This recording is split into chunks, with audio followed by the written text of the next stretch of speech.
clients, don't expect instant results. Sometimes they happen, and then it's great. But most of the time, you'll need visiting once, twice, 3 times to actually start breaking through. Some businesses are not used to waiting and they want things to happen now. If you go into the export market expecting to get results tomorrow, you're going to be disappointed. You need to be realistic, and patience is part of being realistic. That need to be patient is important. You can pick up orders at your first trade show, of course, but actually it takes time to go back to these trade shows and build these relationships. When you're exporting, you've got to be patient, and like buses, things will happen all at once or they won't happen at all. And you can work with some distributors who will buy a sample order and never buy anything again from you, and you can push and push and push as much as you like, but what you've got to realise is you've got to move on. So if they don't meet the minimum requirements in that year, get rid of them, and tell them that that's what you're going to do. Make sure you're driving the business. People are a little skeptical of new brands. They want to see if you're going to be there next season, next year.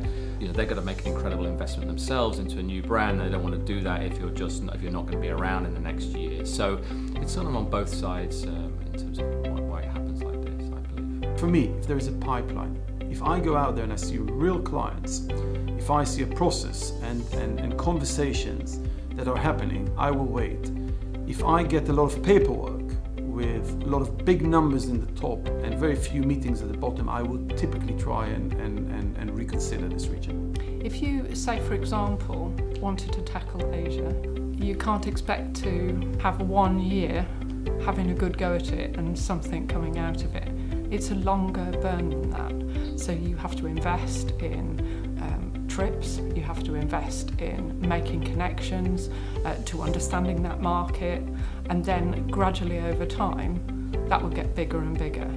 Certainly that's my experience. So while Europe's really important to me, I'm definitely halfway through my little plan for Asia at the moment. You need to have a level of patience, because if you've got the right product at the right time for the right market, then the orders will come. And then it's about building up relationships with those agents, those distributors, those customers, whether they be a wholesaler in Barcelona or Moscow or New York, wherever, so that they come back to you each season. And this relationship is very much around trust. People have their quarterly meeting, their monthly meeting, their product review meeting, you're just one of the things they discuss, and you want them to discuss it tomorrow and get approved by Friday. And you have to be patient, sadly. One thing that worked really well for us is when we go into a new market, we set aside a budget from day one, and we know this is money we invest, and therefore we don't have to go for the next 3 or 6 months after every decision say, are we wasting our money? Is it not a good decision? And it reduces the anxiety levels in the business. It allows you to have, after 6 months, a serious discussion about it. And if you do it early enough in your budgeting process, and you do say 2 or 3 of those a year, then it is a much smoother process later. And I quite strongly recommend that people do that and not go to revisit their decision on a daily basis to see whether export works or not, because it doesn't at the beginning, because it takes time. It's that waiting to hear, and then when you hear that you have got a big account, it's then action, and don't hesitate. Go for it. Don't start then thinking, oh, I don't want to export now.